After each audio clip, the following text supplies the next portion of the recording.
What's up, y'all?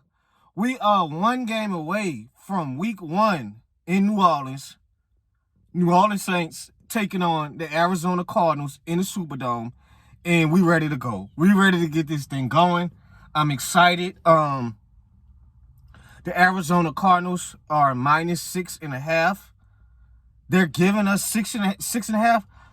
I slam that 6. If my who that's too many points. That's the way Cardinals are not. It should be -3.5 at most to 4. I say 4, 6.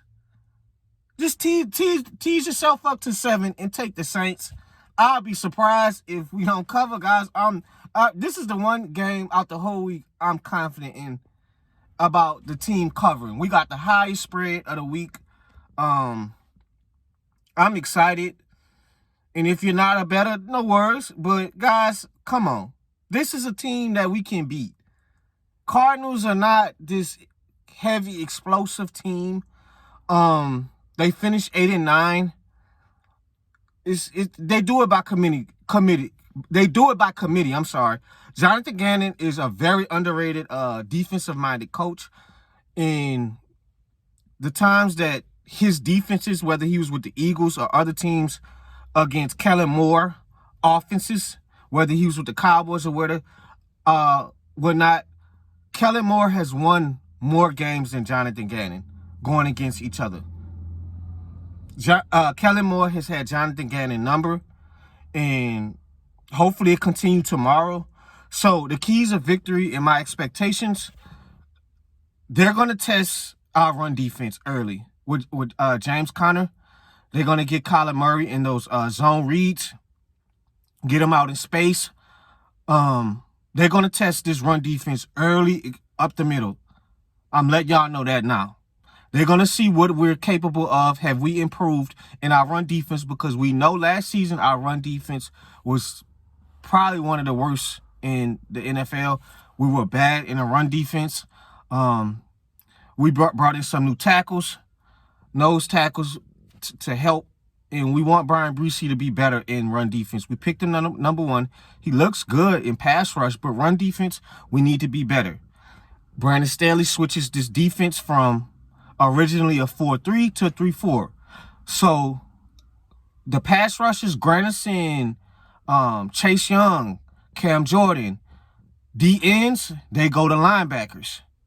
They go to outside linebackers so they could kind of be a little bit versatile, whether that's rushing a passer, standing up, or dropping in coverage, just to switch up the defense, give them different looks. So we're going to see how that's going to work. So Brian Breesy, 9 times out of 10, he's going to be DE now. And then they're going to have the Godot kid out of New England at the nose tackle. So Chase will be able to, he's not playing tomorrow, obviously. Granderson, Cam, they're going to be just in the linebacker position, just rushing the passer, dropping in coverage in some plays. So we're going to see how that's going to work for Brandon Staley. We no longer are probably going to be playing all of this man, this press coverage where we just right in the receiver face like Dennis Allen. You just got to wait and see. I'm excited to see what this new defense is going to look like under Brandon Staley. But the main key, what's the one thing we've always been struggling, even since the end of Drew Brees and Sean Payton era? Stopping these mobile quarterbacks. We know Kyler Murray is one of the most dynamic quarterbacks as into getting out the pocket and making plays.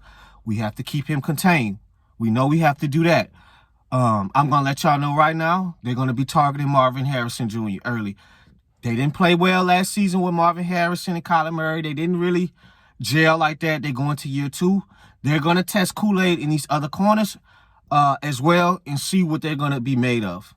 So I expect Marvin Harrison Jr. to be targeted very, very much. Same thing with Trey McBride. So we need to be cognizant of that on the defensive end. And on the offensive end, it's really simple. Don't turn over the ball. You want to put your young quarterback that's unproven in the best situation he can be. You have to convert on 3rd down. We know that already. This defense, it's not a lot of weapons, but they're a fundamentally sound defense. They brought in some new guys like Josh Sweat to rush the passer. They have two safeties with Buda Baker and Thompson. We got the young rookie on the cornerback spot, Will Johnson. That was supposed to be a first-round draft pick. I wish we would have drafted him as well. But we're going to have to keep Spencer Rattler upright. You know, we have to get our offensive line playing well, you know, making sure we getting good blocks so you give time to Spencer Rattler to step up in the pocket and make plays, and just don't turn over the ball. That's all. That's the main thing. I don't want any turnovers. You want to give this young kid the most confidence going throughout the season. It's very important that you keep him upright. You don't want an unproven quarterback that's going through the motions week one, being able to, you know, finally get his starters, his superstars and stars out there, and he's getting hit in the backfield. We don't want that. So, and take care of the ball. That's very important. We cannot be throwing the ball all across the field, not reading your defenses very well, not going through progressions, you know. So I think this is a very winnable game. But they're coached well. They're very coached well, especially on the defensive end. But you know, it's a lot of weapons we have. They're gonna have to key in on everybody. Cause I can assure you, Kellen Moore's had Jonathan Gannon number, and he's gonna get everybody gonna get looks. Everybody in this receiving room is gonna get looks.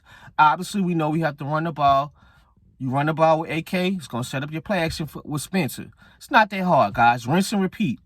But my main things, Sydney, main thing, myself, keeping the running game on the defensive side at ease with James Conner, and making sure Kyler Murray is not getting outside the pockets, having 10 to 15 yards per carry. We cannot have that, guys. That have to be nipped in the bud early. I'm telling you, it's going to be a lot of zone reads, and they're going to be running up the gaps, up the middle with James Conner. So we're going to have to key into that early. But I think this is a winnable game. You want to get off to a good start. And a quick stat, we're trying to reach win 7 in a row on week 1. We have the longest streak in the NFL for week 1 victories at 6. We're trying to make it 7. So we don't have to go against no Ravens week 1. We don't have to go against no Eagles. We don't have to go against even probably the second-tier teams like a Packers or like a Vikings. Cardinals, it's a good spot for us to win the game. It's a very winnable game. Kyler Murray going to keep us in the game because he's a good quarterback, but he's very inconsistent. Very inconsistent, especially in the passing game. Very. So we're going to see. I'm excited. And I hope we win. That's all we can do. Y'all go out there, get that dome rocking. Put your jersey on. Let's support our ball club. And we going to see. So I'm going to catch y'all after the game. I'm going to get my notes during the game. See what I like, what I dislike. And I'm going to see y'all after the game tomorrow. So I'm out.